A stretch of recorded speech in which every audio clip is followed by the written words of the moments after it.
vazio dentro de você que nada preenche. É uma solidão que ninguém entende. É um momento de desespero que a gente não consegue gritar.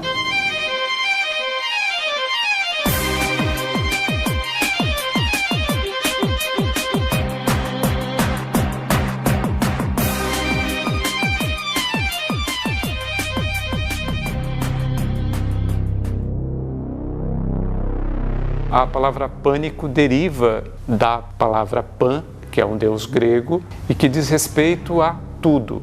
Um estado de alerta que o sujeito está a qualquer situação pronto para ter uma reação fóbica. Em mim, ela se manifesta vindo, por exemplo, de baixo para cima, uma coisa assim muito... Parece que está esquentando todo o sangue da gente. E aí, na sequência, já começa meio que a adormecer, você sente adormecimento de face, adormecimento de braço, e aí você já acaba confundindo com estou tendo um infarto. Eu não tinha vontade de sair de casa, né? Você ficava fechada, no escuro, de pijama, não tinha vontade de comer, de falar, de conversar, de ver as pessoas. Nada tem cor, nenhuma expressão tem cor, nada tem beleza. Pode ser o momento mais bonito para você, ele não tem graça. Então eu acho que o mundo... ele perde a cor, ele perde os tons, perde cheiro, perde gosto quando você não está bem com ele.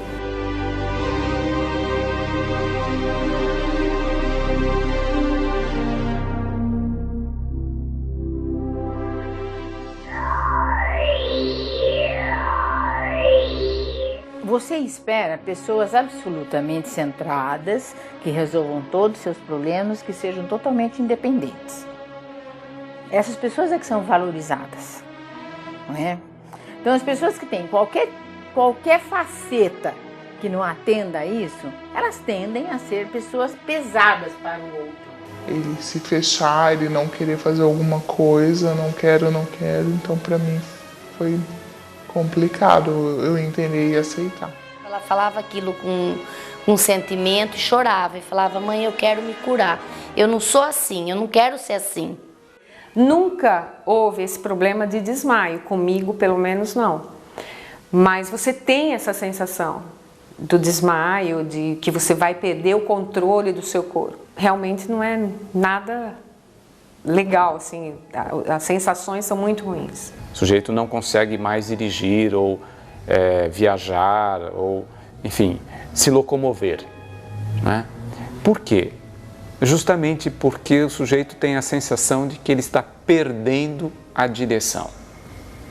Então, a direção aí é um significante, como tal, significa que o sujeito perde o controle do volante da sua vida.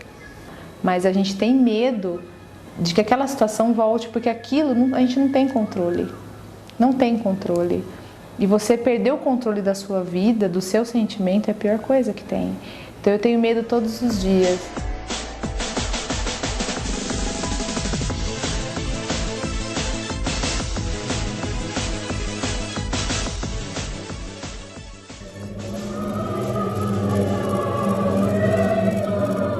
As pessoas começam a desistir das outras pessoas, porque elas se fecham. E elas falam não uma vez, duas, três, várias vezes. As pessoas desistem. Então ele ficou sem amigos. O sentimento de amor, ele não existe por nada nem por ninguém. Não que você deixe de amar as pessoas, mas você para de olhar um pouco para o lado bom das coisas, para de olhar que você tem uma família que te ama, que você tem amigos próximos. Porque você se cansa de tentar ajudar aquela pessoa. Por isso que depois você acha que aquilo é um chilique, tá? Então é uma reação natural do familiar, não é que o familiar é mau, né, ou não gosta daquela pessoa, é uma reação natural, que tem que ser compreendida pela própria pessoa que tem o problema. Queria, viver meu mundo lá, ficar só eu. Será que eu não fui muito amiga? Muitas vezes eu podia estar mais do lado, precisava trabalhar. Então existe um pouco de culpa. Falei, acho que eu vou precisar ir no médico. E aí ela falou pra mim: mãe, você sabe que você não precisa ir. Você sabe que você pode controlar isso e que você vai chegar lá no médico, a gente até te leva para cada indivíduo que eu trato, que eu investigo e que eu avalio, eu vou procurar o início do problema conforme a história de vida dele. Então, pode ser um início de problema que eu chamaria de psicológico, por exemplo, um trauma, um medo, alguma coisa assim. Como eu posso encontrar em uma outra pessoa o início do problema, uma doença? Não é fácil. Mesmo você tendo a certeza que não é que é da sua cabeça, é que a coisa está acontecendo ali, que você está sentindo e que realmente não é um aneurisma, não é um AVC, não é uma parada cardíaca, não é nada disso, você tem que ter certeza que não é, porque senão você não consegue dormir. Parece que a gente passa a conviver com aquilo e ser igual. Porque você quer entender o que ela está passando para poder ajudar. Você quer se pôr no lugar, no caso, acho que como mãe mesmo. Ele é falado pelo sintoma. O sintoma fala por ele. E é preciso que ele possa falar a partir deste lugar no qual ele é falado. Embora ela não conversasse, ela se fechou e não conversava, fazia tudo por escrito, ela seguiu direitinho as instruções. É difícil mesmo você dar um rótulo para uma coisa ruim. Dar nome para síndromes, dar nome para medos, para depressão. As pessoas conseguem criar uma identidade psíquica para o seu sofrimento, colando-se a um rótulo, a uma categoria psiquiátrica. Então, ele próprio já chega com o diagnóstico. Ora, o que está acontecendo aí? Uma farsa? Uma simulação? Sim, é uma simulação. O que não quer dizer que esse paciente não esteja sofrendo. Então, se você comenta, não estou bem, eles já falam, e aí, você está com remédio aí? Você quer tomar o remédio? Você quer que eu pegue o remédio? Então já começa toda, né, aquela tentativa de ajuda para que você realmente não tenha uma coisa assim muito forte naquele momento, porque normalmente você acaba estando em lugares que não confortáveis para que você passe mal, né? Se o sujeito toma o seu sintoma como um enigma, ele vai ter que decifrar esse enigma. Tem uma mensagem cifrada ali que ele precisa decifrar. E se ele não decifrar essa mensagem, ele é destruído. Tal como a esfinge que propunha ao passante, né, o enigma e dizia: decifra-me ou devoro-te. O que está acontecendo hoje, as pessoas estão sendo devoradas.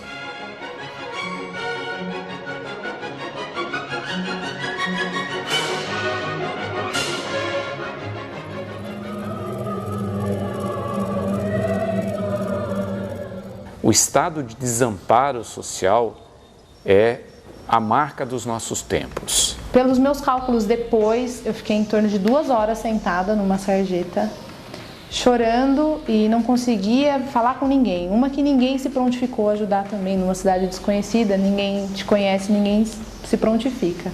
E outra porque eu também não deixava ninguém chegar perto de mim. Eu fico assim muito preocupada com as pessoas que estão começando agora e que não estão conseguindo ainda diagnosticar isso e achando que são outras coisas, não indo talvez no médico certo para tentar resolver essa questão. Sozinha e só com remédios não dá, você não consegue. Então você usa uma medicação para que diminua as respostas de ansiedade, de tal forma que daí a terapia entra. O que a terapia faz? A terapia vai pedir para que essa pessoa se exponha na situação, não é que fuja da situação. Se você está deprimido, toma um antidepressivo, a depressão baixa, mas ela está ali, ela vai aparecer. Do ponto de vista do consumo, vamos chamar assim, né?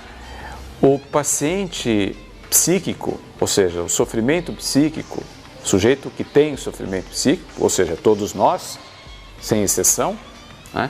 Ele é um consumidor ideal. Porque você acaba tendo a segurança naquele remedinho, que tem que estar sempre dentro da sua bolsa, entendeu? Porque senão você não se sente segura, infelizmente é assim. A minha irmã também, que é a minha melhor amiga, sempre falando: busque ajuda, larga a mão de ser cabeça dura, vai atrás de um médico, vai tomar um remédio que seja, eu sou contra. a tomar medicações, então na minha cabeça não entrava essa possibilidade.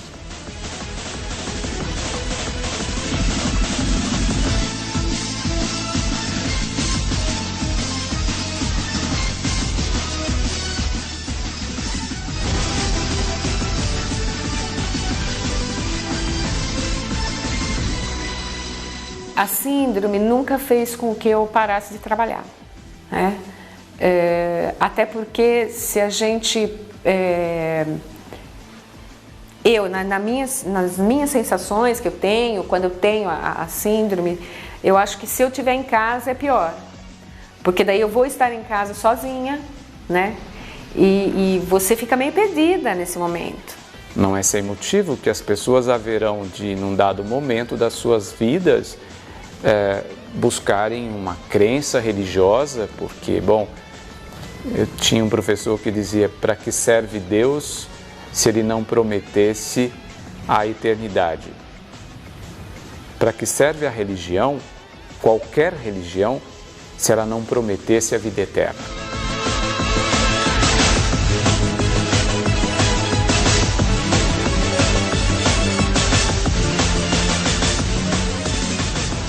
E umas 3, 4 vezes ela falava para mim que ela fazia muita oração, ela pedia muito isso em pensamento, quando ela não conseguia, para Deus curar ela. Então ela tinha essa confiança nisso. Procuro ver outros caminhos, assim, para não cair numa depressão de novo, né? Ou talvez trazer o pânico de volta também. O trabalho que consiste em desconstruir essa identidade psicopatológica para que o sujeito reconheça que o seu sofrimento é um sofrimento derivado de um estado de angústia. Conforme ia nos médicos, eles falam que é por causa da separação dos meus pais. Que por causa disso começou a refletir tudo na adolescência, né? Eu acho que a causa de tudo isso é emocional. A minha crise, ela desencadeou em vários momentos de estresse. Eu já tive depressão também, é um histórico da minha família, mulheres da minha família sempre tiveram. E sempre foram momentos que desencadeiam. Quando tá tudo bem, pode acontecer, porque às vezes vem uma depressão do nada, você não tem motivo na vida, tá tudo bem, a família tá bem, o trabalho tá bem, o dinheiro tá bem, a saúde tá bem, mas ela vem. Eu acho que é a resposta de coisas da vida dele de não aceitação, de coisas que ele deixou de viver, deixou de acreditar, de ser. Tem cura? Se você entender a cura nessa perspectiva de permitir que o passado passe, sim. Agora, se você entende cura no sentido médico, da tradição médica, não tem cura. Não, eu acho que não existe cura para nenhum transtorno. Eu acho que tudo que você vive, você carrega com você, seja uma coisa boa, uma coisa ruim. Principalmente um transtorno que mexe muito com o seu psicológico, ele também deixa algumas marcas na sua vida. Os medos que eu tinha hoje, sei lidar melhor com a situação, assim, com as coisas, mas eu não tenho mais. Não há remédio para o sofrimento psíquico. Não há e não haverá, uma vez que somos seres de linguagem. E nós sofremos porque somos os únicos bichos que existem nesse planeta que têm a consciência da morte. Você fica imaginando, poxa vida, não vai fazer diferença nenhuma eu estar aqui no mundo. Eu não tenho vontade nenhuma de viver nenhuma dessas situações. Você fica no automático, vivendo porque você precisa, por questões de sobrevivência. Então é uma invasão da morte. Morro de medo. E essa sensação de morte que dá, a primeira coisa realmente que eu penso é em deixar meus filhos aqui. Se por algum motivo você passa por algumas situações, é porque você fez um plano de vida e escreveu isso para você poder passar para o seu processo evolutivo. Então, mesmo na dor, eu acredito que eu de alguma forma eu tenha feito este plano, eu preciso passar por isso, eu precisei passar por isso para o meu processo como ser humano para evoluir. Que a angústia é a vertigem da liberdade. Todo o esforço que nós temos de não nos angustiarmos é um abraço, é um mergulho na escravidão. Todo o esforço que temos para viver com angústia é uma aposta na liberdade. Para ser livre, é preciso conviver com a angústia. Não interessa o que você tenha, não interessa se é uma síndrome, não interessa se você está buscando um nome ou não. Só busque ajuda, porque a gente acha, todo mundo acha que sozinho pode, sozinho consegue, a gente não consegue. Seja o que você chamar de ajuda, mas chame, não passe por isso sozinho. Porque sozinho é mais difícil, e sozinho fica mais fácil, mais suscetível a você se entregar a este buraco escuro.